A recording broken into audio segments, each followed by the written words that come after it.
And what is up, everyone? I am Joe DeHoyos. I'm the host of Beyond the Woodline. And tonight I have with me Dr. William Lester, or as he has it on his screen, Professor William Lester. How you doing, William? Good, Joe. How you doing? Man, I'm doing great, man. We were just talking before we got on the air. You made me want to get a cigar and grab me a drink. That's right. It's been a while since I had a cigar, man. At least Oh, really? a month. Yeah, All right. yeah. My son usually buys them. He just Oh, got he out of does? them. Yeah. Anytime you see me with cigars, my son buying them. Mhm. He loves cigars, and I love just smoking it with him. It's pretty Oh, cool. absolutely. Yeah. Yeah. He's become somewhat of an aficionado. I mean, he tells me all about cigars, and this is how this is done, and this is where this Right. was made. It's hand rolled in the Dominican Yeah, he'll Republic, tell and you, it's oh man, yeah, yeah, he's real good about that. So it's pretty cool to sit down and smoke with him and have a couple of absolutely. drinks too. Yeah. Yeah. I mean, it's the world we live in today. It's an extra pleasure to be able to kind of spoil yourself and take care of yourself. Right. Yeah. Just a Yeah. little thing, a nice drink, a nice cigar, good conversation, priceless. Right. Yeah. Yeah. And I think you almost have to in this world. you know. Yeah. Yeah. Yeah. Yeah. It's It's just keep you sane, yeah. keep you grounded. Yeah. It's an escape, and you Yeah. know you doing it in your privacy, your own home, or who cares, right? Right. Yeah. I love Yeah. that. So one of the things I wanted to ask you about is Blackwater Media. Yes. Yeah, Yes. we didn't talk about that the last time you were on the show, and I wanted to Right. touch base with that. But tell us a little bit about that and how that came about.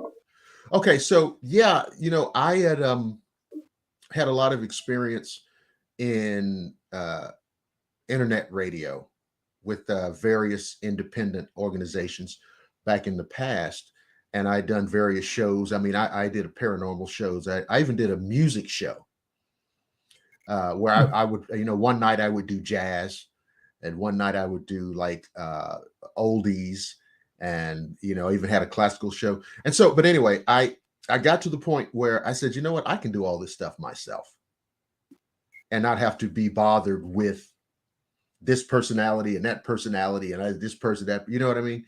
Right. And so basically have my own thing.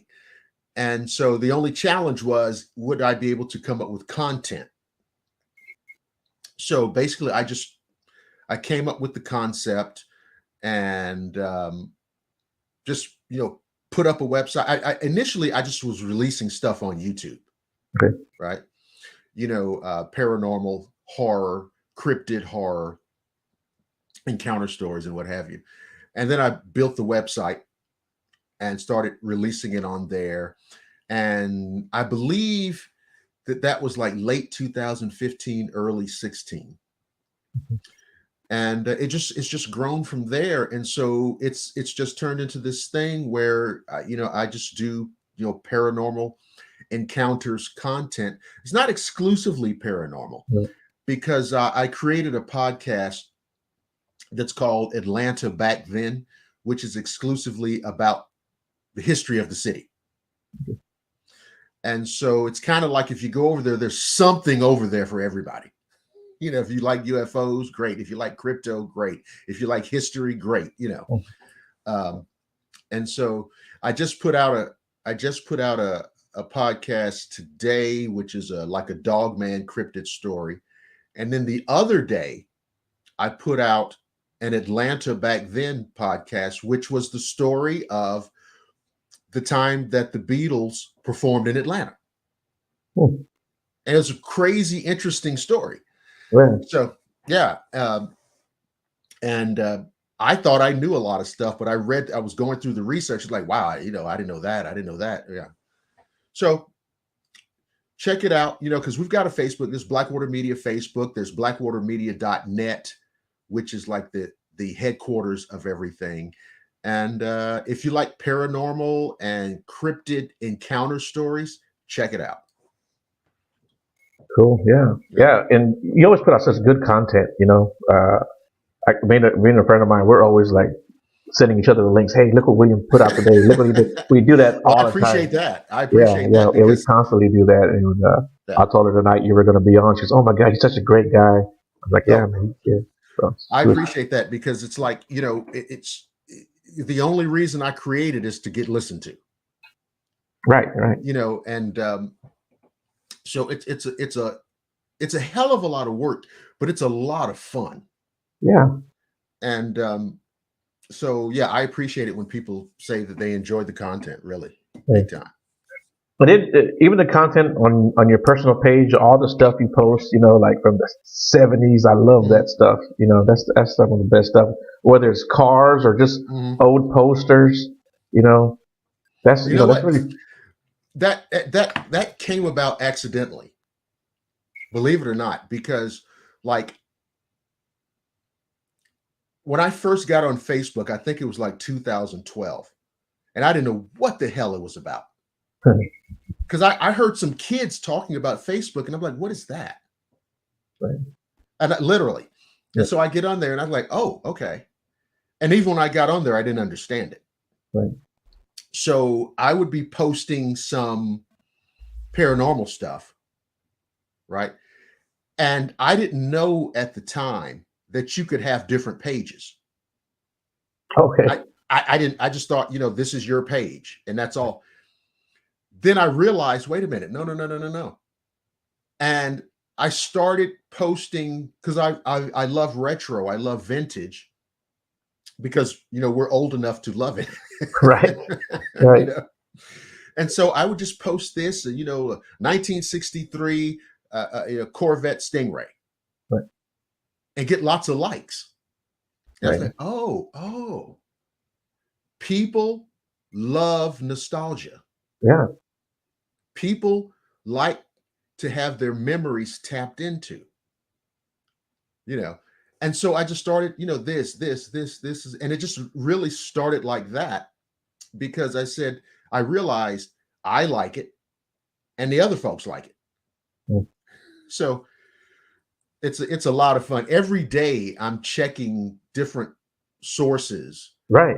Yeah, because you have stuff from like actors and singers, different celebrities. Yeah. And it's funny that you said that because here's what I put. Yeah, he posts lots of good stuff. Lots of good stuff that makes me feel nostalgic. That's exactly what I told her. Right. Yeah. That's funny. Yeah, it's stuff, and it's such great memories. Again, my wife and I almost every day have a conversation like, hey, do you remember this? Right. You remember that? You remember this? You remember that? And it's almost every day. Right. And we talk, and then we end up talking about it for hours. Oh, did you see that show? That kind of thing. Yeah. So what are some of your favorite older shows? Do you still watch any of the old shows? Oh my God, man. Well, thank God for, the like streaming service and smart TV and right. Because there are things that I never thought I would see again. Right. From back in the day, I never thought I would see these, and they're all here. So, well, the answer is yes. The shows like, of course, Star Trek. That's easy. Right. I've loved Star Trek as long as I've been old enough to look at a TV. Mm-hmm. Twilight Zone, right. Things like that. Kolchak, The Night Stalker. I always lean toward the science fiction, the fantasy, the horror. Dark Shadows. Okay. I grew up on all of that stuff, and there was a Japanese-made fantasy show called Ultraman. You remember Ultraman? Right. Yeah. Absolutely. And it's just been near and dear to my heart since I was about 4. And everything, $6 Million Man, and right. It's all of these things. But but they're all right there now. Either they're on DVD or they're streaming somewhere, or Hulu or something like that. Right. And it's so wonderful to just touch base back with these shows that, it's remarkable what it does to you. And so my friend, she's got like these DVD collections, and one of the collections that she has is Taxi. Mm-hmm. And Oh, when I go show. back and I look at that, I didn't, I guess no one really realized that there were so many great actors that would go on and have great careers after that show. Never would have guessed it. Yeah. It's and I didn't watch it that much, but I watched it enough to say, oh, that guy and that guy and that guy. Right. Yeah. Danny DeVito and what Christopher Lloyd. Yeah. Yeah. Yeah, he was a character. He's always been a character though, right? Yeah. He always plays some kind of nut. Yeah. Did you notice? Right. Yeah. Yeah. He was the original Kramer, I think. Yeah. Yeah, that's pretty good. Yeah. So anyway, man, let's get. I got stuff falling down over here. Maybe there's a ghost in here. That's right. So, like, what are some of your favorite cryptids? Do you have a favorite, or? You know what? I guess that's a tough question, but I mean, Bigfoot is really my first experience with, before people were using the word cryptid. Right. It was my first experience with the cryptid world. And I don't know if I said this on the other show, but I think it was in 1975. We went to see Jaws, which was horrifying enough, right? Right. Went to see Jaws. So when the movie ends, it was a theater, and they had two screening rooms. And so Jaws was over. No, I'm sorry. I'm getting the story wrong because it's been so long. We didn't go to see Jaws. Jaws was playing in the other room. We went to see this film called Mysterious Monsters. Remember that? Peter Graves. Okay, I remember Peter Graves. Peter Graves was the host of the movie. Okay. And they went through the whole thing talking about Bigfoot, the Patterson film. They did a little segment on Loch Ness. And I sat there the whole time like, this stuff is for real, because it was really a documentary movie. Right. Now, when that movie ended, that's when me and my dad tipped over and saw Jaws. Oh, okay. That's funny. Which traumatized me further. But from that day on, I think I was 7. And I was like, what is this Bigfoot thing? What is this Bigfoot thing? What is this Bigfoot? And my mom was a reading teacher, so she brought me books home. She brought me books home about Bigfoot, and they were talking about Mothman and these cryptids. They still weren't using the word cryptid, but I was hooked. I used to get a magazine called Boy's Life. I think it was a scouting magazine. Right. And there was a whole article in there about the Loch Ness Monster. And I read that magazine article until the magazine disintegrated. So, yeah, I mean, Bigfoot, Loch Ness Monster. And then later I found out about Mothman, and that just scared the hell out of me. Yeah. Because, so they fly too. Yeah. Right. Yeah. Oh, great. Right. Yeah. Yeah. So, what do you think about? You mentioned the Loch Ness. What do you think about like mermaids? I was wondering what about on cryptids of the sea. I've been turning this thing over in my mind for a long time, and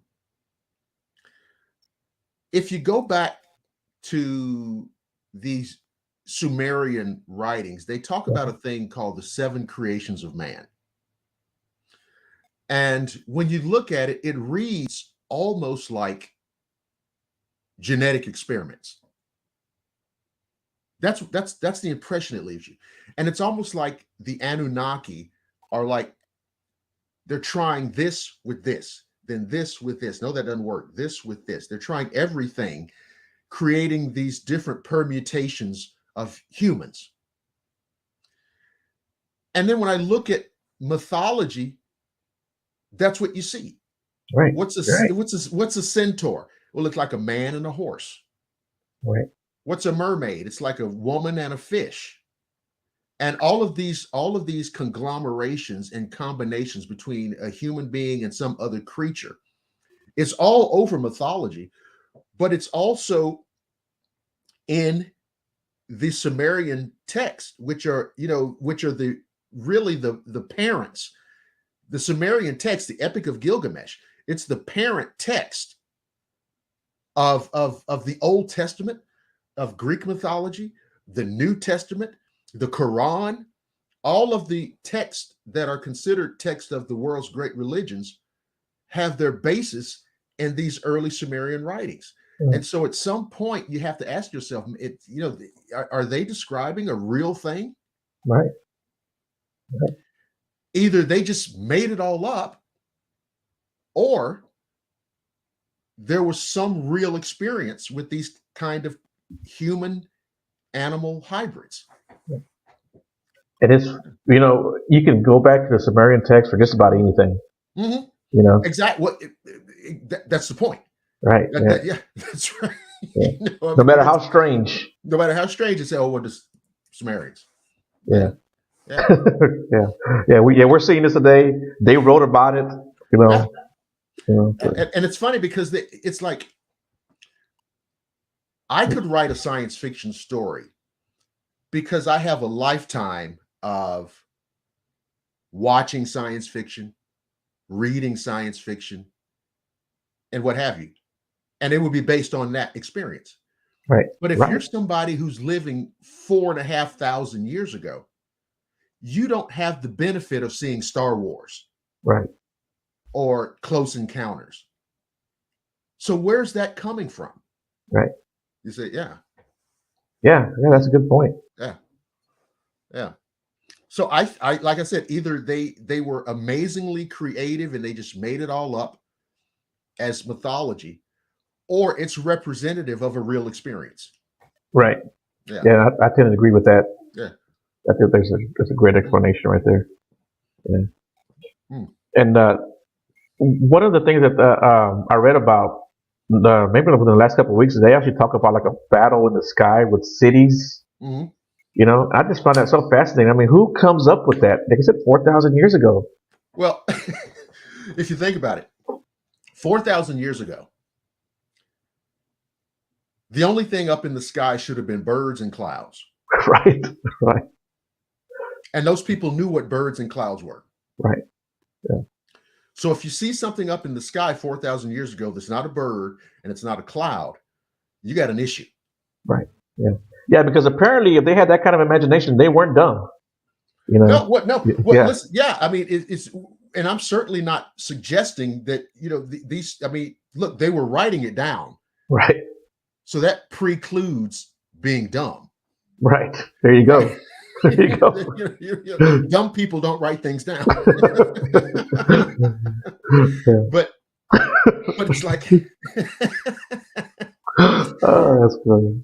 That's the best quote. I'm gonna make a shirt about that. Dumb people don't write. But yeah, I mean, it's so it's like, I just think that they're writing down what they see, and they're using, as a rule, when a person is confronted with the unknown and they're asked to describe it, we tend to describe it in terms of the technology that we know. Right. So what if the technology that you know is the wheel and the chariot, right, and the spear, the arrow, and what have you? Right. That's why you get Ezekiel's wheel. Right. Or the fiery chariot. Right. They're just using words they know. Yeah. It's within their reference. It's in their frame of reference. It's in their life experience, in their construct. And so, They don't know that mechanical flight is possible. Right. We know that. We know that machines can fly. Right. So when we see something unknown, we will describe it as a machine. Right. Yeah. Yeah. So I think there's a lot there to the idea that somebody with a lot of technology has been coming here for a long time. Yeah, I think so. And I think there's a lot of, it's not, they're not the only ones who have written about it. So, Mm-mm. it, cultures all over the world have written about it. All over the world. I mean, that's the other thing too. I mean, so it's not like there was some kind of, where you had all these cultures around the world and they had some kind of Zoom meeting Right. to Right. share ideas, Yeah. right? But if the Dogon in Africa is talking about the same thing, that some indigenous tribe in the Pacific Northwest is talking about, and is talking about the same thing that the Aztecs are talking about, and they're talking about the same thing that the Greeks are talking about. It smacks of a shared experience. Yeah. Yeah. Yeah. So So back to things in the sky. yeah. What do you think about the Pentagon or the government releasing their footage of the UAPs that they're calling them now, UFOs?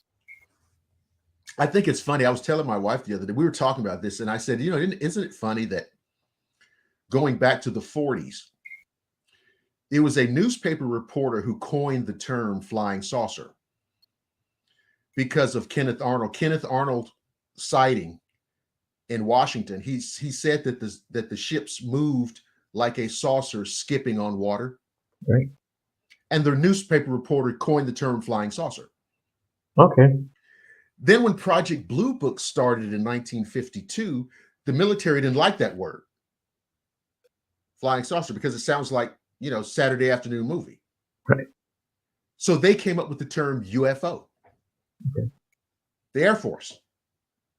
But it's funny, now the Navy doesn't like the term UFO. So they come up with UAP. And it's like they keep changing the word. It's the same damn thing. The same thing, right? Yeah. So stop playing. I think that we kind of reached a crescendo. I think when they released the footage, I asked myself, why would they, what's that about? I think they got scared. I think they got scared. I think that these videos were taken. I think they were doing some kind of exercise out there, right? Yeah. Yeah. Yeah. It was, and all of these things kept coming up on their scanners, on their radar, whatever they've got. And when you're doing exercises, that's not a thing to mess around with. Right. Yeah. It's just serious business. And the fact that these things could maneuver with impunity and interfere with, our exercise, I think they got scared. Yeah. And I think that, it's very easy to leak things now. Yeah. Because we're all digital. It's very easy to leak things. And I think it just got out. And I think it got into the mainstream press. And many years ago, I said that if the mainstream media could sink their claws into this issue the way they can, it would be over in about a week. Right? Right. And so I think we're in this funny space now where, like, the Navy or the military / government has officially told you that UFOs are real. And, what else do you want? I mean, they've already, they told you. Right. I think there's a lot that they don't know. Yeah, I think so too. You know what? And that's okay. I think it's okay. Yeah. I think it's okay. Now, I think we need to stop playing this game with each other. I think, we need to stop all the swamp gas, and we need to stop all that. And, the weather balloon, we need to stop playing that game with each other. These things are real.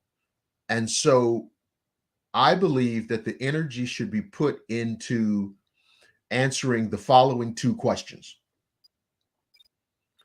or 3 questions: who they are, where they're coming from, and what are they up to. That's where I think it needs to be. So what do you think they're up to personally?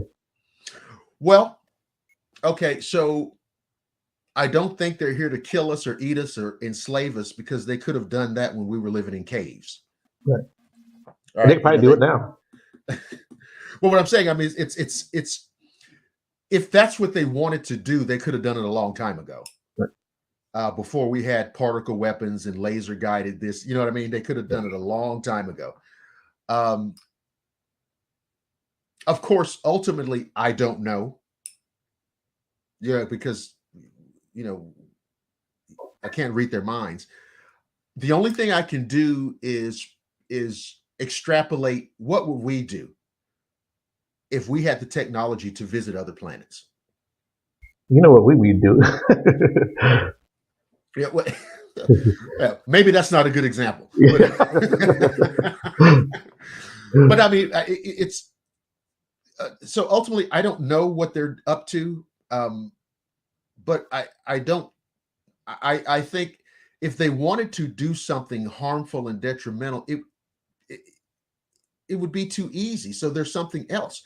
I don't think they're here to. I think they're here for their own reasons. Mhm. I think they're here for their own purposes. You know, a lot of people are kind of egocentric, and they assume that it must be about us. And I would not assume that. I think they're here for their own purposes. Yeah. But the simple fact is, somebody's here. A lot of somebodies. Yeah. Yeah. Yeah. 'Cause Yeah. an advanced civilization just wouldn't be coming to check on us. I don't think, just to see what we're up to. It's, Well, all right. you know, it would have to some kind of a benefit for them. I would think. I think one of the problems that we have with this is that it ties into some questions that a lot of us find very uncomfortable. It ties into the questions of who we are, why we're here, and our purpose. You know, it ties into those issues, which are really hard for a lot of people to address. You know, we have some basic understanding of human origins, but I can just tell you, I mean, as an anthropologist, I can't answer all the questions. You know what I mean? I mean, we don't know what we don't know. Right. Yeah. Yeah. It's even hard to get a question together and form it right when it comes to this stuff. Yeah. Yeah. Yeah. I mean, the first sign of intelligence is recognizing what you're ignorant about. Right. Yeah. So people ask me things all the time, and I'm like, I don't know. I got a theory. I don't Right. know. Yeah. And So I like that. I like that you say I don't know. mm, Sometimes I worry about people who have all the answers. that's what my father used to call a fool. Yeah. Yeah. Yeah. Yeah. I mean, it's a perpetual, it's some of the things I learned in graduate school and undergraduate school. Now, I'm talking about, now we're going back more than 30 years now, right? Right. Well, you know what happens is you learn more, and there are things that I read in school that no longer apply. Yeah. But that's what's supposed to happen, right? I mean, that's what's we learn more and more and more, and this and these kind of things. And my wife and I watch these shows with these on the History Channel, things like this, and I'll tell her, well, I went to that place, but when I went there, it was all jungled up, Right. and now it's all cleared out. Right. And so they get a whole new look at things, a whole new, I never had access to like ground penetrating radar, Yep. or what's that other thing? LIDAR. There's a lighter. It's like something from an airplane, Okay. Yeah, I know what you're and talking about. and it's like they do a scan, Right. and you know what I'm saying. And you could Yeah, yeah. just see anything. It's like X-raying the Earth. Right. You know, Yeah. I never had that And these stuff. are by a lot of private companies too, so that's Oh even yeah, better. Yeah. I never had that stuff, man. I had an IBM typewriter and a CB radio. You Yeah. know, you Oh, know, you had the good life. You had a CB radio. one of those. Remember that Cobra Yeah, CB? Cobra. Yeah, they still make them. Yeah. So just real quick, Mhm. for the people listening, I told them I was gonna be giving away a T-shirt. I'm doing my own little brand, Cryptid Contraband, Oh yeah. and I got like different cryptids. Well, I got like the Bigfoot, Mothman, an Mhm. alien, the ghost, a mermaid, fairy, Loch Ness, Okay. and a couple other ones. So I just want to ask a trivia question. The first one to get it right, I'm gonna send you a shirt. Since this is my 100th episode, All right. you can answer, Dr. Lester. So you're Okay. Yeah. I disqualified. can't. I'm disqualified. You're Okay. disqualified. What year did the Patterson Gimlin film take place? Yeah, Oh my God. I can't wait till somebody says 1989 or something. Nobody better say that. Nobody. Yeah. Yeah. Mm. That's so a great. I'm It's a great question, and your viewers should know the answer. yeah.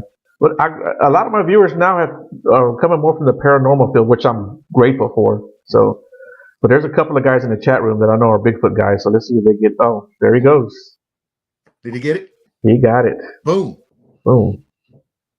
Good job. I should disqualify you anyway. That's my friend Walter. Wow. We're actually going out tomorrow to a location where a guy had an encounter, and it's pretty scary. It scared the hell out of him, and they actually fired at the creature. They were, What? yeah, yeah, and he knows that. I guess it's on some level is wrong, but when people are scared and feared for their life, you can't really judge a person, and No. Yeah. yeah, But I know yeah, when you get to that point, though, that's intense. yeah, yeah, yeah. That's. I mean, were they? They felt that it was a Bigfoot. Oh, Uh, they heard it whooping and they didn't know what it was.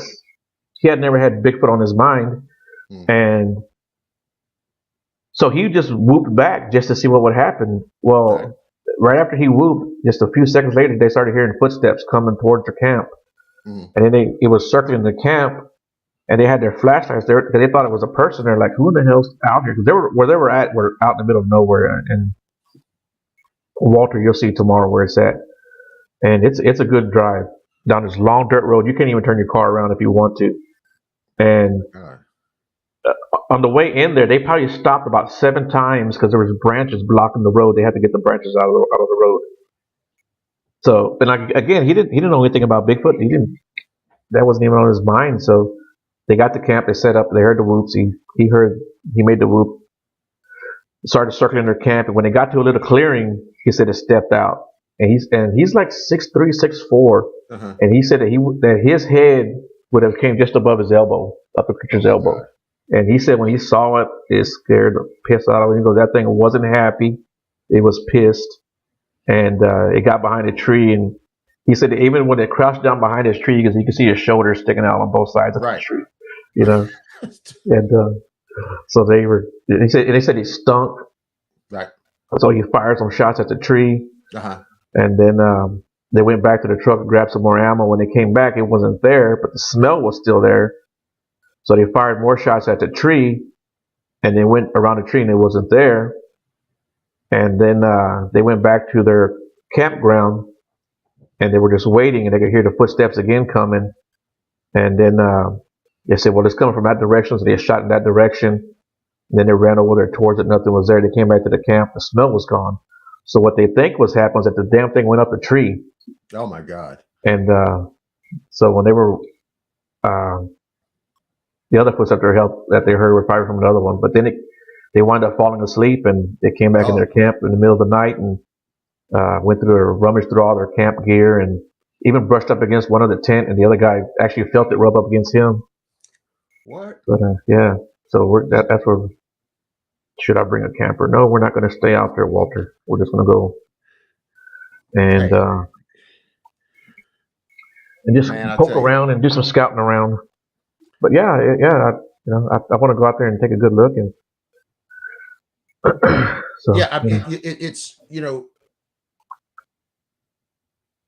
that's why I get so people. This idea was, oh, is it real? Is it real? Yeah, it's real. I yeah, mean, I've heard stories like that, and stories. I mean, it's people are having these encounters like that, and I have people. Almost every time I put a story out, I get emails and I get direct messages. Oh, where did that happen? Because usually when I do the story, I'll change the location. right, And just because I'm not I don't want anybody knocking on my door asking me about what happened to you. right, Right, right, yeah, because you decided to go out there, you know what I mean. And so I changed, but people always say, well, where did that happen, where did that happen, where did that, and I said no, yeah, because I don't want somebody else who heard what you just said, yeah. To go to that that location, story, to go out there fooling around, because they probably don't know what they're doing. They're just excited about it. Because these things are not only real, but they're not anything to mess around with. You get some psychedelic effects there. yeah, yeah. Huh. A little bit of Well, risk. uh, But yeah, I agree with you, especially someone who, and I don't want to say like I know what I'm doing because I'm well, I'm nobody talking either. about thrill seekers. These people are Yeah, thrill seekers. They want to go out there, and just because they get this, what I consider to be an unhealthy curiosity. They're not really researchers. right. They just want to see something. But yeah, Careful what you yeah, wish for. yeah, absolutely, yeah. And I've heard so many people say the following thing. Oh my God, I never thought it was real. Yeah, yeah. This guy right here will tell you Yeah. he never thought about it being real, and he had a scary experience. Scared the hell out of him. Well, listen, when you get to the point where you raise a firearm and pull a trigger, Yeah, you're you know what I mean? yeah. And people aren't gonna do that with a bear or a No, deer. no, Uh, no. mm, I mean, yeah, I mean, and that's a great point about the bear, because 99% of the time, a bear in the wild doesn't want anything to do with you. right. Especially with Nothing. multiple people, Yeah, because there was three guys there. yeah. Yeah, Well, uh, a bear's not going to mess with you unless you mess with it. right. So, yeah. Wow, that's a great story. Yeah, yeah. So we're gonna go out there and we're gonna check it out and see what we can come across and hopefully find You, some evidence and you may find some tracks, maybe. yeah, Yeah. and hopefully they don't block us on the way out. Yeah, Yeah, that's scary. They lay those branches down. Those. Yeah, I've heard that before, but yeah, that would be horrifying. yeah. Yeah, the matter of fact, he said when he saw it, and he said he saw its teeth. He said his teeth looked like a jacked up checkerboard. That's what he described his teeth. Oh my God. Oh, yeah. Scary story. Yeah. So another thing I wanted to ask you about: what do you think about tarot cards and oracle cards? What are your thoughts on that? Oh, well, you're talking about very old systems of divination. Hmm. And also, I also put runes in that same category. Okay. And I tried to ruminate on this, and this is what I think. I think that these are things that can connect to your unconscious mind. Hmm. So like you're doing, doing a tarot or doing a tarot reading or something. Well, I think possibly, perhaps, potentially, that it taps into your subconscious. And so when you see the cards or you see the runes or any other kind of thing that's a reading, I think it just taps into your unconsciousness or your subconscious mind, and it's displayed out in the reading. Okay.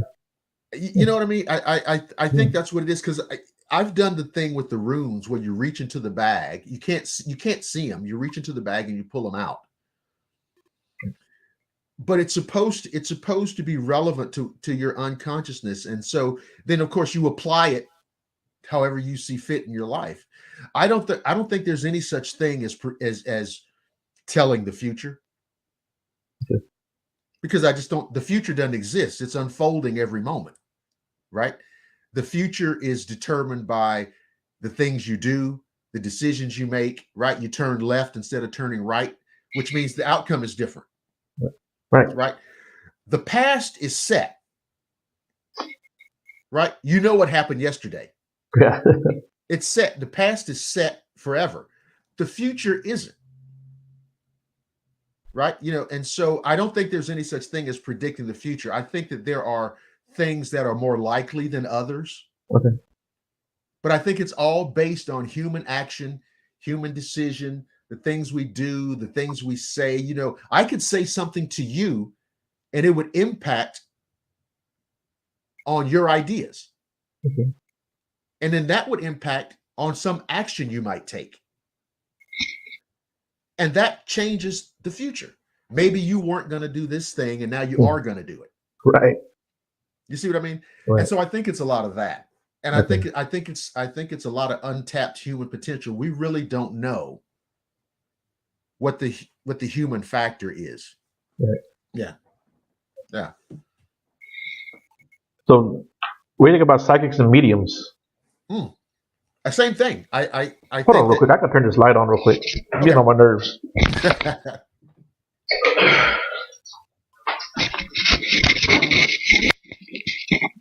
Okay. but I think it's the same thing. I think now when you say psychics, I know you're talking about people who are actually psychic, right? Right. Right. So I think that they do the same thing. I think that anybody who tells you what's going to happen is a charlatan. Okay. I think when somebody tells you, hey, here are some trends, and the trends say there are some likely outcomes. It's this, and this. And if somebody says you're going to break your leg in a car accident tomorrow, well, I don't believe them, because I'm not gonna get in the car tomorrow. You see what I'm saying? Right. Yeah. I'm not getting in it. No matter what happens, I'm not getting in a car. Mhm. See, but somebody says, hey, you need to be careful because there's a potential for this, and this. I put more credence in that. So yeah, I don't listen to people who tell me what's going to happen, but I listen to people who say, hey, there's some things going on and there's a potential for this, and you need to be careful about this. You know what I mean? um, so sometimes when a psychic seems to be vague, it's just because they just kind of see a fuzzy outline of what's coming down the road. Yeah. Unless again, unless they're just scam artists just making stuff up. Right. And there's some good ones out there. Yeah. I mean, it's the cold reading, um, but I've talked to maybe two psychics in my life that I thought were the real deal, and it was because they said some things about my life that they couldn't have known. Right. They just couldn't have known. I mean, it's not public information. Mhm. It's not things that I broadcast out there. And I said, wow, you know. So it's like anything else. I mean, there's real ones and there's fake ones, there's good ones and there's bad ones. Yeah. Yeah, I've met a couple of people too that, and they nailed some stuff. Mhm. Oh man, they nailed it perfect. It was Yeah. almost scary, and it was like, Yeah. okay, there's no way you knew that. They're they do exist, you know, and it's let me put it like this. The real ones um very seldom are looking for attention. Mhm. Right, right, right. Right. Yeah. Um so yeah. So Wow. you kind of brought something up right now. You made me think of something. I had another question, but I'm going to go down this road. So Mhm. I have a friend of mine. He was actually on my show. He had two. He doesn't call them near death. He called them death experiences because he died twice, at two different times in his life, Right. and he went on to see different things and came back, of course.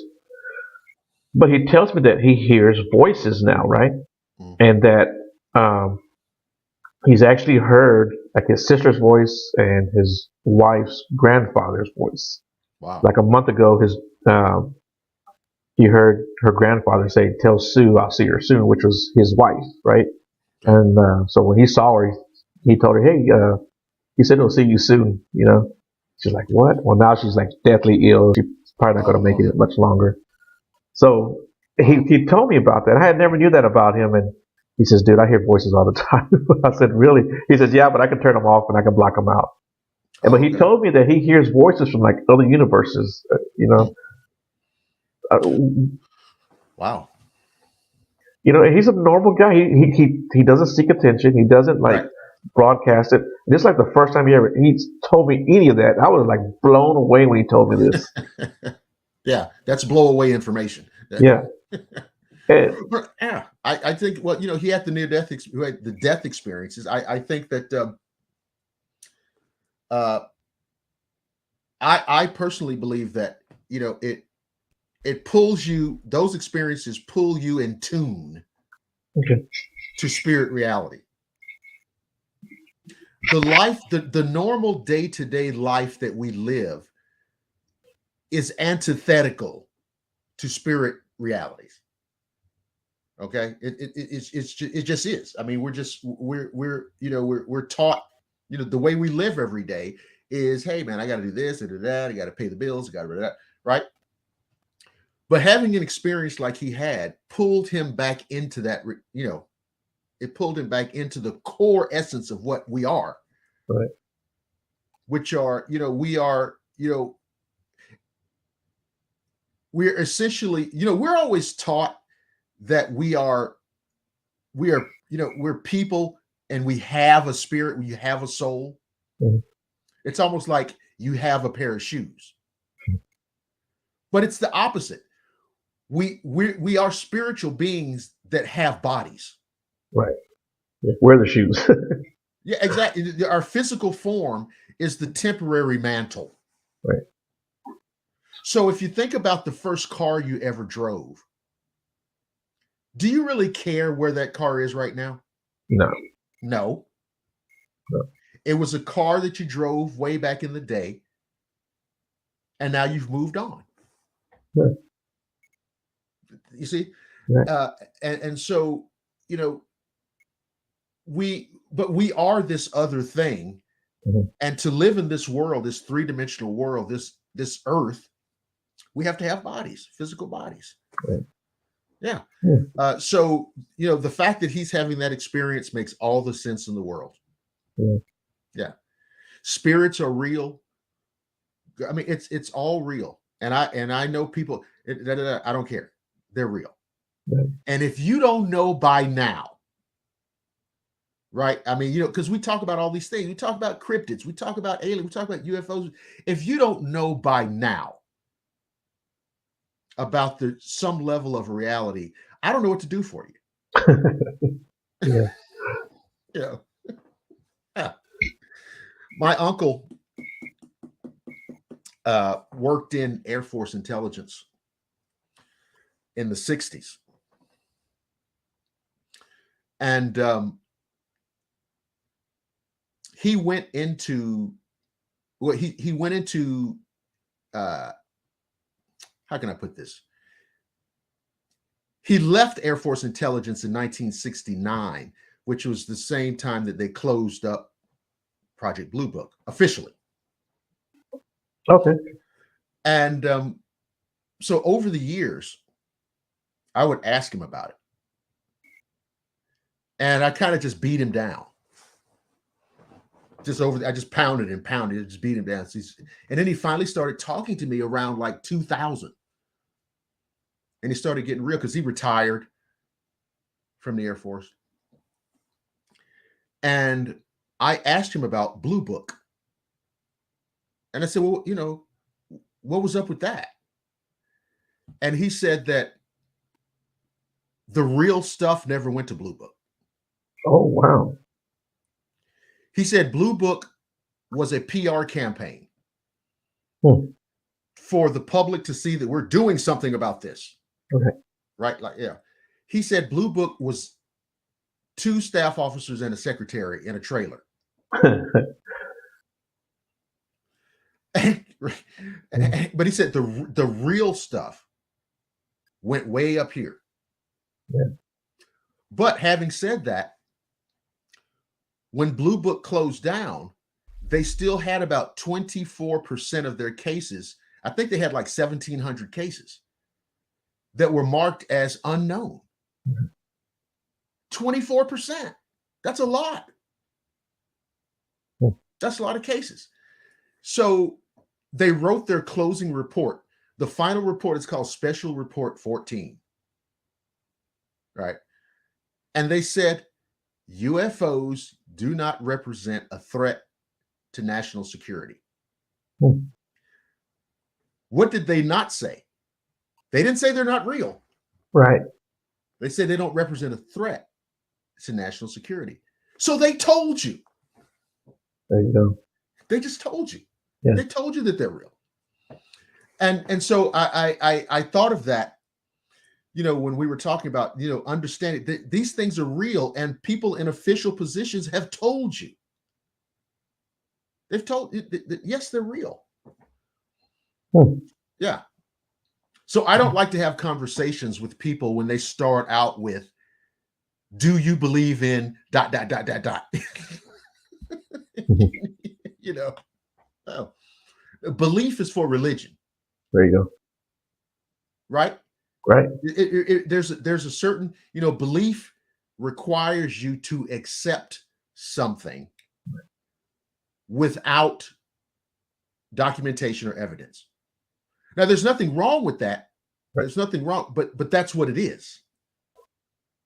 Right? You know, I mean, but it's so I'm not interested in like believing in UFOs, believing in Sasquatch. I'm only interested in revealing its reality through the evidence. Right. Yeah. So a while ago we talked about, you know, having that old car. Where's it at now? Yeah, guys always can relate to that, right? Yeah. Where do you sit on past lives? Well, that's an interesting question because it dovetails into the question of like reincarnation, right? Right. Yes. So, you know, my opening statement, my asterisk is I don't know, and then I'll get into it. So, well, this is what I find very interesting. There's a very interesting side to this and a very silly side to it. Okay. The silly side is if you ever heard somebody talking about their past life, you ever notice how they're always a famous and prominent person? Right. I was Cleopatra. Yeah. I was Albert Einstein. Yeah. 2,000 people were the same person. Yeah. Yeah. I mean, you know, I was Michelangelo. You know, they're always, you know, and that's the silly side. Right. because we're inherently egocentric. But on the serious side, what makes me think that there's some legitimacy to the concept of past lives reincarnation is the fact that these ideas were systematically deleted from original New Testament scripts. Really? Yes. Hmm. You know, the Council of Nicaea, the Council of Okay. Trent, they deleted or excluded the fact that Jesus of Nazareth spoke to these issues. Okay. They left that out because think about what you're doing. If you're teaching people that they live multiple lives, it becomes really, really difficult to sell them on the concept of do what we say or face hellfire. Right? Right. Yeah. You can't have both of those. And if the early church had retained those philosophies, they would not have been able to exercise any level of power over their constituents. Right. Why should you listen to me tell you how to live your life? Right? Right. If you've lived multiple lives and may live multiple more lives. So there's a very real historical legacy to the concept of past lives. Yeah. And strictly within the confines of the Christian church. Of course, it's in other traditions too. But it's interesting how it was kind of pushed out the door. Right. Yeah. Hmm. Yeah. Yeah. That's interesting. Yeah. I've got all kind of notes that you say, and I write them down. Mm-hmm. Well, yeah, you should look into that because I mean, even there's a lot of what they call Christian mysticism, which has been largely kind of purged out, right? Because it sounds funny, but you kind of can't have a traditional church infrastructure and this other kind of mystical reality, because they're just not they're not compatible for the enforcement of that that monolith. Right. And if you think about it, it makes perfect sense. The Roman Empire at one point, became, they converted to Christianity, the emperor, they converted, it became the Holy Roman Empire, right? And it was perfect for the Romans because you had this belief system that they adopted and they could use, and they kept right on doing Roman things. Right? You know what I mean? They didn't stop being Romans. Right? They just had this thing that they could push forward. Right? And it was perfect for them.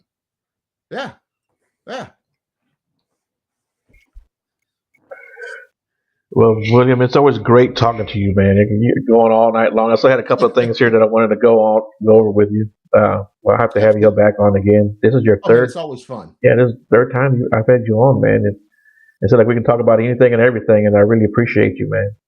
And like I said, man, if you guys aren't following him, you need to follow him. Follow the Paranormal Society Exchange. That's a great page, man.